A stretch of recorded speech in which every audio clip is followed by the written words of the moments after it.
나는 희망이다 라고 하는 책의 저자 제프 핸더슨의 이야기는 이렇습니다. 그는 가난한 그 삶 속에서 견딜 수 없는 그러한 그 인생의 출발을 하게 되는데요.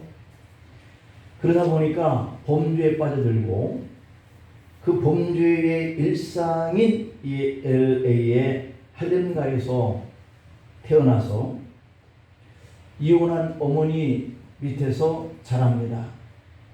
10살이 채 되기도 전에 오른쪽 눈이 영구적으로 손상되는 아픔을 겪으면서 계속해서 도둑질을 일삼습니다. 14살 때에 퇴학을 당하고 마약 세계에 발을 들여놓습니다. 20세에 들어서서는 마약을 아예 제조하면서 그것을 팔기도 하는 이런 일을 합니다. 그러다가 마약 밀거래로 체포되어서 19년 치골형을 받고 교도소에 들어갑니다.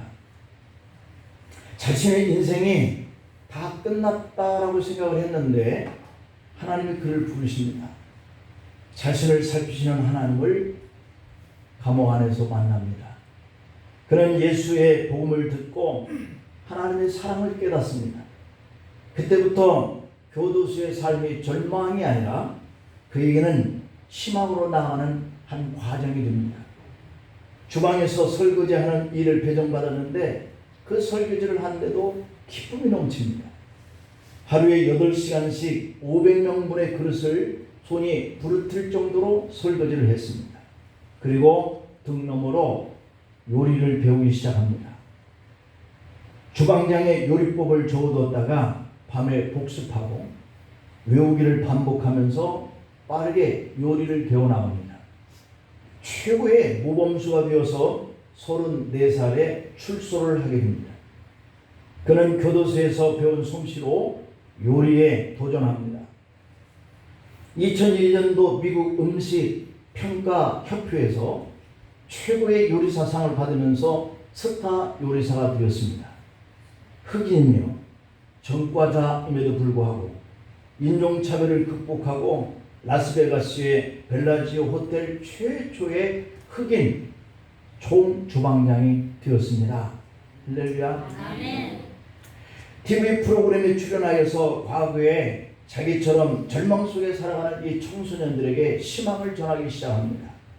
그리고 고백하기를, 시간이 지나고 보니 감옥에 갇힌 것도 나를 현재의 삶으로 이끄신 하나님의 계획의 일부였다라고 하는 것을 깨달았다라고 하는 겁니다. 인종이나 지역 공동체의 차별 없이 살피시는 하나님의 역사로 인하여서 자기가 이렇게 성공할 수 있었다라고 고백을 합니다. 앤더슨은 자신을 살피시는 하나님을 믿었습니다. 하나님께서 십자가의 사랑을 통해서 그를 변화시켰다고 그는 고백을 한 것이죠. 복음성가 중에 십자가 그 사랑이라고 하는 이 곡이 있는데요. 아마 여러분들이 부르면 잘 은혜롭게 부를 수 있는 곡인데, 그 가사는 아까 우리가 앞에서 불렀던 415장과 비슷한 그러한 가사말들이어서 오늘 415장을 불러봤는데요. 그 가사말에는 그 사랑 멀리 떠나서 무너진 나의 삶 속에 잊혀진 주 은혜 돌같은 내 마음 어루만지사 다시 일으켜 세우신 주를 사랑합니다. 주 나를 보호하시고 날 붙드시니 나는 보배롭고 존귀한 주님의 자녀라. 주 나를 보호하시고 날 붙드시니 나는 보배롭고 존귀한 주의 자녀라. 지나간 일들을 기억하지 않고 이전에 행한 모든 일 생각지 않으리. 사막의 강물과 길을 내주시는 주, 내 안에 새 일 행하실 주만 바라보리라. 주 너를 보호하시고 너를 붙드시리니 너는 보배롭고 존귀한 주님의 자녀라. 주 너를 보호하시고 붙드시리니 너는 보배롭고 존귀한 주의 자녀라. 시간이 있는 분들은 십자가 그 사랑이라고 하는 것을 한번 쳐서 한 번씩 불러보시길 바랍니다.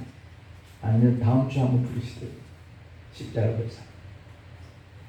오늘 본문은 주인 사라의 학대를 피하여서 광야로 도망한 하갈에게 여호와의 사자가 나타났다 그러면서 하시는 말씀이 네가 자손의 번성함을 이루어서 하나님의 위로를 받고 너 자녀가 많은 민족의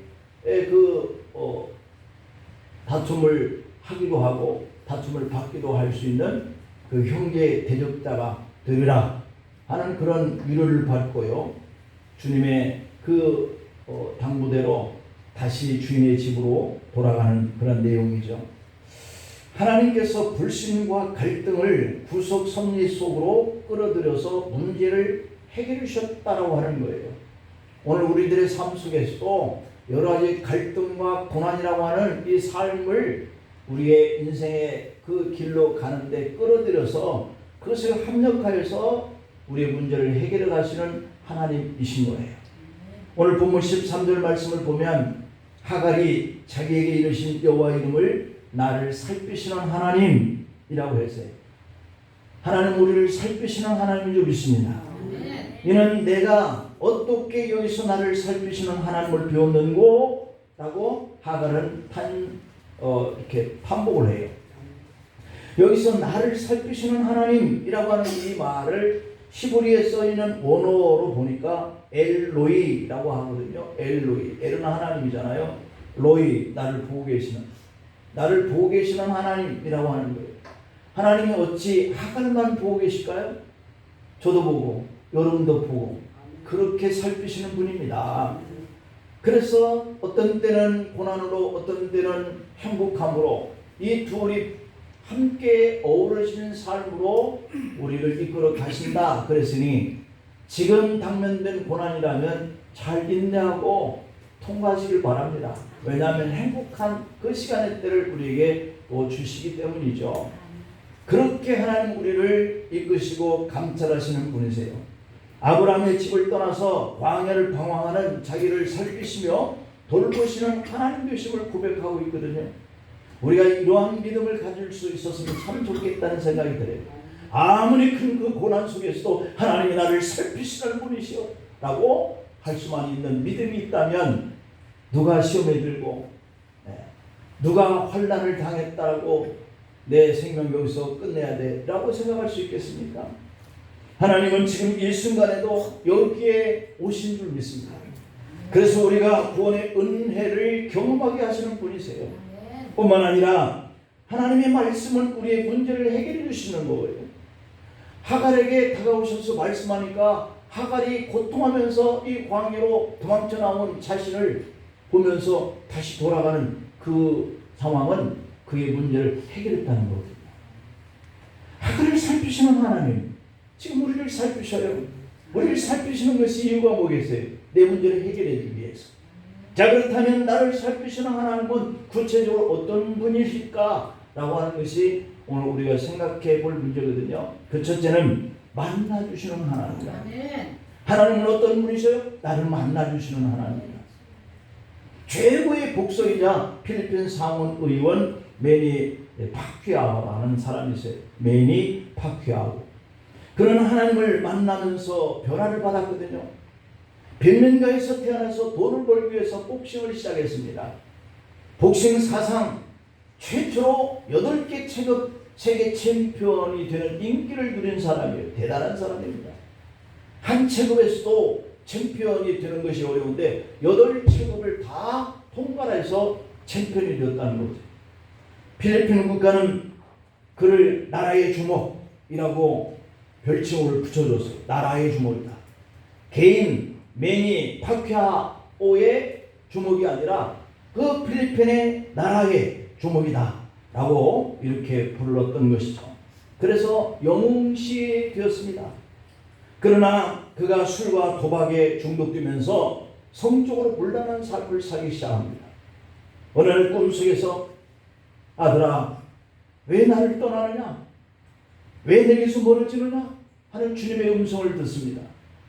그는 벌떡 일어나서 무릎을 꿇고 하나님 회개합니다 하고 눈물을 흘립니다. 이후에 그의 삶은 완전히 바뀝니다. 소유하고 있었던 카지노와 술집들을 다 정리합니다. 그리고 성경 대사가 되어서 사람들에게 성경을 읽도록 권유하고 간증 집회에 나가기 시작했습니다. 거기 나와서 가난한 사람들의 주목이라고 하는 이 구호 아래 가난한 사람들을 대변하는 정치인으로 거듭납니다. 2010년 필리핀 하원 의원에 당선되면서 2013년에는 재선에 성공했고 그리고 상원 의원에 당선이 됩니다. 그런 모든 기독 선수들에게 하나님과 자신의 관계에 대해서 공개합니다. 많은 사람들에게 진실을 알 수 있어서 이렇게 자기는 하나님 앞에 쓰임받는 그러한 사람이 되었다고 고백을 합니다. 여러분, 그가 마약과 술 중독에 빠져서 더 이상 재기 불능의 사람이 되었더라면 어떻게 하나님 앞에 이렇게 쓰임을 받을 수 있었겠습니까? 자신은 성경이 명령하고 있는 것을 말했을 뿐이다 겸손하게 말하면서도 자신의 신앙을 자랑했습니다. 자신의 성공에 대해서 하나님께서 보잘것없던 자신의 존재를 의미 있는 존재로 다시 부각을 시켜줬다라고 자랑을 하고 있죠. 이렇게 하시는 하나님의 분명한 목적은 나 자신을 위해서 살라고 하는 것이 아니라 하나님을 위해서 살라고 하신 것이 분명합니다 라고 고백을 했습니다. 사람들에게 신앙과 영생을 말하는 것은 팬들은 물론 자신을 바라보는 사람들이 소망을 가지도록 하기 위해서라고 그렇게 간증하였습니다. 그리고 자신의 삶 속에서 최고의 일은 하나님이 자신을 만나 주셨다고 하는 사실이라고 고백을 합니다. 여러분, 여기 계셔서 정말 지금 힘들고 어려움 가운데 있는데 하나님이 나를 찾으셔서 이렇게 크게 쓰시기 위해서 단련 중에 계신다라고 하는 것을 믿으시길 바랍니다. 여러분, 매니 파키아오는 하나님이 만나주셨어요. 그럼 하나님은 우리를 안 만나주실까요? 만나주실 줄 믿습니다. 그리고 저를 만나주시고 여러분을 만나주셨어요. 하나님을 만나면 이렇게 놀라운 변화의 그러한 경험을 할 수 있고 놀라운 그런 삶을 살 수 있다는 거예요. 오늘 본문 7절을 볼까요? 여호와의 사자가 광야의 샘물 곁 곧 술길 샘 곁에서 그를 만나 라고 되어 있습니다. 어디서 만나왔습니까? 여러분들은 하나님 여러분들을 어디서 찾아오셔서 만나주셨습니까? 여기서 그를 만나 라고 하는 이 단어의 언어는 와이무차 아흐라고 하는 단어인데요, 찾아오다 라고 하는 뜻이에요. 하나님은 저와 여러분들을 찾아오시는 분이세요. 하나님은 하갈을 찾아가시는 분만 아니라 아브라함도 찾아가시고 바울 된 사울도 찾아가시고요. 다 찾아가셔요. 하나님이 찾아가시고 엘리야를 찾아가시고 엘리사를 찾아가시고 다윗을 찾아가시고 우리가 만난 줄 알았는데 하나님 우리를 찾아오셔서 만나주신 거예요. 우리 인생에서 가지는 갈등의 해결은 여러분과 저를 찾아오신 이 하나님과 만나면서부터 시작되는 줄 믿습니다. 하나님 오늘 친히 하갈을 찾아와서 만나주시고요. 그 곤고한 그러한 그 광야길에서 슬퍼서 눈물을 흘리고 있는 하갈을 찾아오셔서 하나님이 그를 만나주시잖아요. 그러니까 하나님은 하갈을 버리지 않냐고 만나주신 것처럼 저와 여러분들도 버리지 않으세요. 하갈의 신음소리를 듣고 만나주시는 하나님, 오늘 우리의 신음소리를 듣고 하나님이 찾아와 만나주실 줄 믿습니다. 우리는 늘상 세상의 환경에 부딪혀서 우리가 애통해하고 우리가 가슴 아파하고 슬퍼하는 이 사정을 주님이 감찰하시고 아시는 거예요. 그래서 찾아오시는 거예요. 그리고 이해해 주실 줄 압니다. 내 형편을 이해해 줘요. 이 하갈은 말이죠, 얼마나 건방져졌다 이렇게 얘기하셨어요. 자기가 애굽 사람으로서 사라의 종으로 살고 있었는데 그런 은혜를 베푼 사람이 바로 자기 주인인 사라였잖아요. 근데 자기가 임신했다라고 하는 이 생각을 가지면서 멸시했다. 주인을 멸시했다. 그러니까 자기가 한 것만큼 자기가 받아요. 광야로 내쫓겨가지고 그렇게 억울하다 자신은 억울하겠지만 그 자기가 스스로 판 그런 구덩이자에 빠진 거잖아요. 아이를 가졌어도 주인에게 겸손하게 내가 아이를 가졌습니다.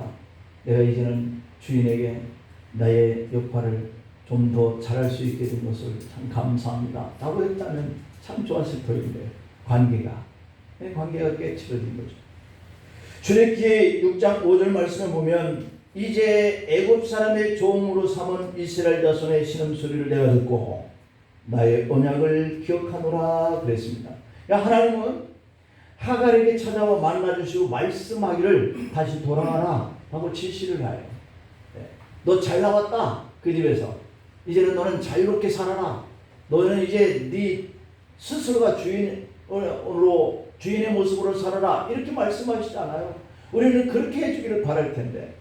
나도 이제 어엿한 아이를 가지고 한 어머니가 됐는데 내가 또다시 어떤 사람이 종으로 살면 되겠습니까 하나님? 나도 이제 자유롭게 일반 평민처럼 그렇게 자유를 누리면서 살게 해주세요. 이게 바로 이 하갈의 속 생각이었을 수도 있지 않겠어요. 그리고 그 생각은 우리 생각일 수도 있고. 그런데 하나님은 다시 그 자리를 들어가래요. 이게 정말 사람에게 못할 일인 것 같은데요. 근데도 돌아가라. 근데 순종합니다. 삶이 힘들고 고달프다고 우리의 삶의 자리를 떠나면 안 된다는 것을 의미해요. 인내하면서 참고 견뎌내야 한다는 거예요. 우리를 살피시는 하나님은 하갈에게 찾아가신 것처럼 우리의 문제도 해결하기 위해서 찾아오시는 분이기 때문에 그 자리에 있어야 될 줄 믿습니다. 하나님은 실패한 인생을 찾아오셔서 위로하십니다. 잘 견뎌내라 그러지 뿅 해가지고 어떤 더 좋은 환경으로 확 바꿔버리시는 그런 분이 아니시더라고요. 우리 예수님도 이 땅에 오셔가지고 하나님이신데요. 세금을 내라 그러니까 베드로를 시켜서 가서 낚싯대를 드러내면 고기 한 마리가 나올 텐데 그 입을 벌려서 그 세 개를 갖다가 너와 나를 대신해서 내라 이러시거든요. 내가 누군데 감히 내가 세금을 내 라고 하시지 않았어요. 다 거기에 순종하고 그렇게 보내시는 우리 주님의 모습처럼 오늘도 우리가 세상에 관장하시는 분은 오늘 하나님이세요. 그렇기 때문에 잠깐 어려움이 오면 그것을 벗어나고 탈출하고 하려고 하는 우리의 의지보다는 하나님은 아니야 인내해야 돼. 잘 극복해내야 돼. 그러면 내가 너를 이렇게 세울게 라고 하시는 약속이 주어져요. 그렇게 하셔서 다시 기회를 주시는 하나님이십니다. 죄의 유혹에 빠졌다가 회개하고 다시 일어설 수 있는 것은 하나님이 힘을 주시기 때문인 줄 믿습니다. 비록 죄를 범했다 넘어졌다 할지라도 이렇게 앞에서 권투 선수랄지 이런 사람들의 그 예를 들어보니까 그 어려운 때를 자기 스스로가 극복해야 아주 대단한 훌륭한 음식 요리가가 되고 아니면 어떤 하나님의 말씀을 증거하는 사람이 되고 이렇게 쓰임을 받는 역사가 우리에게도 일어나기를 소망합니다. 두 번째로는 알게 하시는 하나님이세요. 알게 하시는 하나님. 작년 2022년 2월 26일에 한국 최고의 지성이라고 일컬어지는 이효정 교수가 별세하셨지만 75세의 세례를 받을 때 큰 화제가 일어났습니다. 불났다는 게 아니라 사람들에게 와 이효정 교수가 하나님을 믿는다고 하는 그런 화제가 된 거예요. 세례를 받은 후에 기자와 인터뷰를 통해서 이렇게 고백을 했습니다. 그동안 성경을 수없이 읽었는데 그것은 믿음이 아닌 문학이었습니다. 그러니까 베스트셀러 좋은 책을 읽는 마음으로 읽었지 자기가 성경을 신앙인으로서 읽은 게 아니다. 이렇게 고백을 했어요. 하나님께 무릎을 꿇고 세례를 받고서야 하나님의 말씀을 깨닫게 됐다라고 고백을 했습니다. 지난날에 우리로 보였던 이 성경이 지금은 구슬을 꿰듯 새롭게 보입니다 라고 고백을 했어요. 그동안 혼자 바들바들 떨면서 여기까지 살아왔습니다. 내가 너무 불쌍합니다. 나는 의심 많은 도마였습니다. 보지 않으면 믿지 않는 지식인이었습니다. 그동안 얼마나 잘못 살아왔고 얼마나 부족했었는지 이제는 인간의 오만을 버리고 기독인으로서 변하는 삶을 살겠습니다 라고 고백을 했습니다. 할렐루야. 사람이 변화가 되는 것은요 시간 문제고 순식간이고요 변화가 되면 완전히 딴 사람의 언어를 사용하는 것을 볼 수 있거든요. 하나님은 무지한 우리가 깨달아 아는 은혜를 주시는 분이거든요. 오늘 본문 8절 말씀을 보면 이르되 사라의 여종 하갈아 네가 어디서 왔으며 어디로 가느냐 몰라서 물으시겠어요? 네가 지금 가는 그 길이 잘못된 길이다. 네가 나왔던 그 집이 나왔는데 잘못 나왔다. 이런 뜻이잖아요. 네가 어디서 왔으며 어디로 가느냐? 그가 이르되 나는 내 여주인 사리를 피하여 도망하나이다. 하나님이 그가 이런 아픔을 당한 사실을 몰라서 물으신 것이 아닙니다. 우리가 직면한 이 환경의 어려움을 통해서 남몰래 흘리는 이 눈물의 그 고통을 몰라서 우리에게 인내해라, 잘 극복해라 이렇게 말씀하시지 않습니다. 지금 그가 집에서 나와서 슬퍼하고 아파하는 것을 알게 하시도록 은혜를 주시고자 묻는 것이죠. 여기서 네가 어디서 왔으면 어디로 가느냐 하는 이 문장의 원어는 밑지바트 외하나 펠레키라고 하는 문장인데요. 이 단어를 원어 그대로는 하갈의 미래에 대한 질문이에요. 하나님은 과거를 기억하면서 현재를 알려주시려고 과거를 기억나게 해요. 아담아 아담아 네가 어디에 있느냐? 숨은지 몰라서 묻는 게 아니에요. 과거에 네가 무엇 때문에 지금 여기에 있다는 것을 그로 하여금 깨닫게 하기 위해서 묻는 질문이거든요. 여러분, 그리스도의 인생은 어떻게 살아가야 할 것인가 하는 것을 우리가 알아야 하는 거예요. 네가 어디서 와서 어디로 가느냐?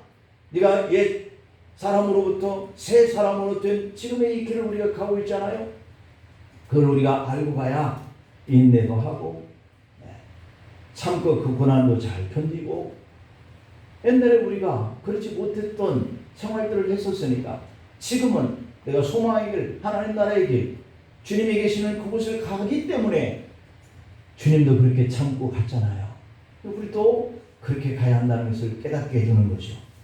하나님은 우리의 일거수일투족을 살피시고 감찰하시는 분이잖아요. 그래서 그렇게 곤고하고 눈물을 흘리고 통곡하고 부르짖을 때 찾아와서 만나주시고 은혜를 주면서 아들아 딸아 많이 힘들지 잘 견뎌내야 된다 이렇게 말씀하시거든요.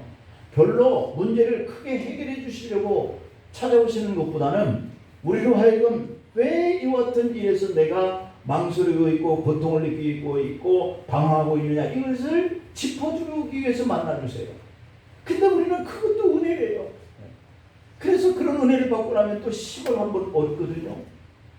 지금 가는 길이 바른 길이 아님을 깨우쳐 주시고 바른 길로 가도록 만나주시는 분. 여러분, 우리가 기독교인으로서 바른 신앙의 길로 가야 할 줄 믿습니다.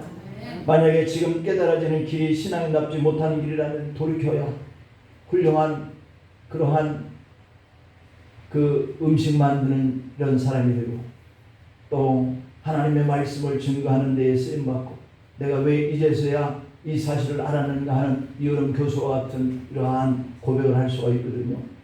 그래서 하나님은 만나주셔서 알려주실 때 돌이키는 자가 되어져서 우리가 그 깨달은 바를 해주시기를 바라서 찾아오시고 만나주시는 분이신 줄 믿습니다. 마지막으로 복을 주시는 하나님이시다. 찾아와 주시고 만나 주시고 그리고 복을 주신다. 주희철 목사의 사남 주광조 장로님이 이런 간증을 남겼어요. 일제의 신사 참배를 반대하던 주희철 목사님이 순교하고 부인과 자녀들만 남게 되었다 그럽니다. 1940년대 북한에서 생활하는 것은 너무도 힘들었다는 거예요. 형제들은 그래서 다 흩어지고 10대에 있었던 이 주광조 장로님만 그 어머니와 함께 남게 되었다는 거예요. 어느 날 김일성이 보낸 공산당원이 물건을 한 보따리 들고 어머니를 찾아왔다는 겁니다. 그리고 주기철 목사는 일제와 맞서 싸운 위대한 혁명투사. 그래서 김일성 장군이 주 목사의 항일투쟁 정신에 감복을 해서 이렇게 하사품을 보내주셨다라고 했다는 겁니다. 그럴 때 생각하기를 주기철 목사를 이들이 정치적 도구로 사용하려고 하는구나 이렇게 생각을 하고 그 주목사님 부인은 단호히 그 돈과 그리고 가옥과 토지 문서들을 다 거절하고 돌려보냈다고 그래요. 그렇게 살기 어려운 시기에 집을 주고 토지를 주고 돈을 줬는데 웬만하면 내 남편이 순교하고 그렇게 우리 곁을 먼저 떠난 이후에 우리 가정을 돌보시기 위해서 하나님이 주셨는가 보다 라고 돌려서 생각할 수도 있었을 터인데 그런데 주강조 그 장로님 어렸을 때의 생각이 우리와 같은 그런 생각을 했어요. 집과 땅과 돈을 받으면 배고프지 않고 학교도 갈 수 있는데 거절하신 어머니가 너무 야속해지더라는 겁니다. 그러한 모습을 보고 사모님은 아들 주광주를 향해서 사람을 의지하지 말고 오직 하나님을 의지하라 이렇게 말씀해 주셨다는 거예요. 누구를? 사람을 의지하지 말고 하나님을 의지하라. 아멘. 네, 우리 하나님을 의지해야 합니다. 시편 37편 25절에 보니까 내가 어려서부터 늙기까지 의인이 버림을 당하거나 그의 자손이 걸식함을 보지 못하였다 라고 말씀하고 있어요. 우리가 의롭게 살면 굶어 죽지 않도록 하나님이 책임져 주실 줄 믿습니다.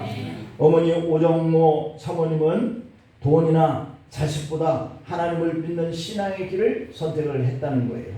이런 어머니의 믿음을 물려받은 주광조 장로는 남쪽으로 내려와서 장로가 되고 사업에 성공을 했습니다. 극동기업 사장과 세양산업 부회장으로 일하였습니다. 하나님께서 그를 살피시고 복을 내려 주신 거예요. 오늘 본문 10절을 볼까요? 여호와의 사자가 또 그에게 이르되 내가 네 씨를 크게 번성하겠다. 아멘. 우리가 사람을 보지 않고 하나님을 보면 하나님께서 우리를 이렇게 크게 번성하겠다 약속을 주시는 거예요. 그 수가 많아서 셀 수 없게 하리라 라고 말씀합니다. 여기서 그 수가 많아서 셀 수 없게 하리라고 하는 이 뜻은 절대로 계산할 수 없다 라고 하는 이 원의 의미예요.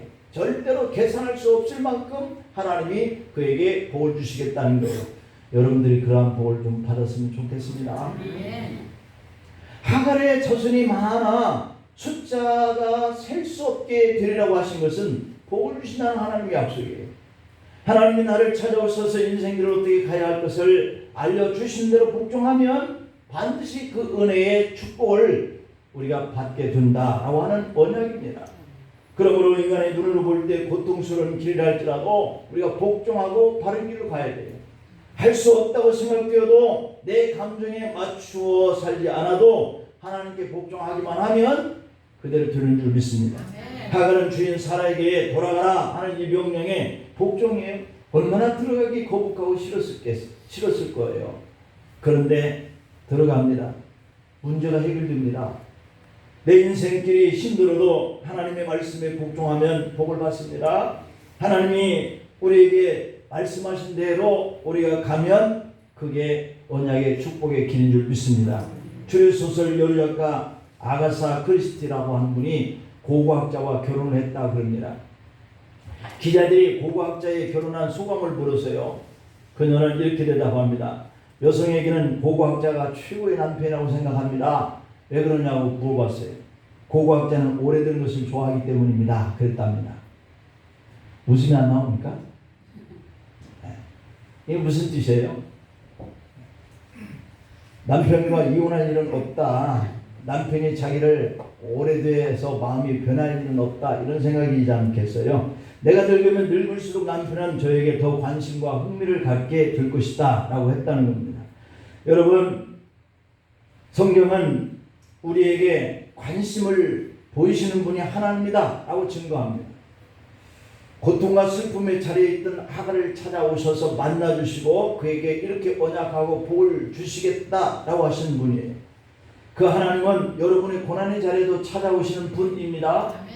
내 인생의 벼랑 끝이 하나님의 시작일 수 있어요.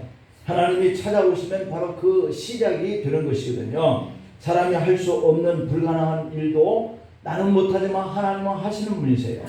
문제를 하나님이 해결해 주셨고 또 그렇게 약속하신 하나님을 바라보면 우리의 문제도 하나님이 해결해 주십니다. 도저히 해결할 수 없는 상황이 직면할 때 여러분을 살피시는 하나님 앞에 도움을 구하시길 바랍니다. 하갈은 하나님을 만난 장소를 부엘라 헤로이라고 했거든요. 자기 스스로가 하나님을 만난 이 장소를 부엘라 헤로이라고 그렇게 지었어요. 이게 무슨 뜻이에요? 나를 살피시는 하나님. 그분은 살아계셔서 우리에게 우물을 주시는 이런 분이라고 하는 그런 뜻이거든요. 그러니까 하갈은 새로운 소망을 가지게 되었습니다. 주인집으로 돌아갈 용기도 생겼습니다. 상황이 달라진 것은 없지만 상황에 임하는데 태도가 달라졌다는 거예요. 그렇습니다. 오늘 이 세상에 또 한 주간 살아갈 때 그 상황은 별로 변한 건 없지만 내가 그 상황을 대면하는 마음이 달라지면 용기와 소망이 생길 줄 믿습니다. 이런 소망을 가지고 한 주간 승리할 수 있기를 축원합니다. 기도하시겠습니다. 하나님 아버지, 하나님께서 보엘라 헤로기에서 주신 이 하갈에 대한 약속을 반드시 이루신 것처럼 이 한 주간에 우리에게도 하나님이 찾아와서 만나주시고 복 주시겠다고 약속하신 이 약속이 우리 형편과 사정의 환경은 달라진 건 없지만 반드시 이렇게 해주실 거야 라고 믿는 믿음이 용기를 주고 소망을 불러일으키게 할 줄로 믿습니다. 우리 성도들 하나님의 말씀에 순종하고 복종하여서 하나님이 찾아오시고 만나주심을 믿고 하나님이 선언하신 이 축복이 그대로 나를 통해서 우리를 통해서 이룰 것을 확신하면서 살게 하여 주시옵소서. 예수님의 이름으로 기도하옵나이다. 아멘.